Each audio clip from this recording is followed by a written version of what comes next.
எத்தனை தடவையா ஃபோன் பண்ணுறது? பணம் வாங்க தெரிஞ்சதில்ல, கரெக்டாக கொடுக்கணும் ஒரு இது இல்லை. இல்லைப்பா, வேலையெல்லாம் முடிஞ்சிச்சு. இன்னும் சம்பளம் போடாமல் இருக்காங்க. சம்பளம் கொடுத்தோன்னே கொண்டு வந்து உன் காசை கொடுத்துறேன்ப்பா. உனக்கு 2 நாள் தான் என் டைமு.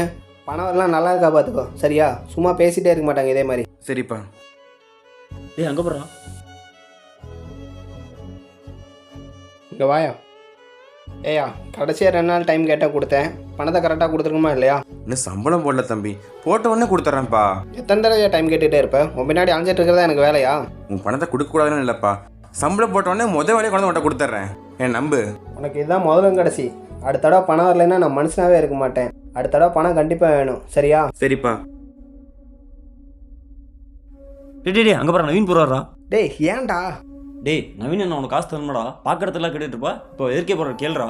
டேய் நான் என்ன பார்க்காமையே வந்தேன். சின்ன வயசில் எங்கள் அப்பா சுற்றி கடன் வாங்கி வச்சுறாரு.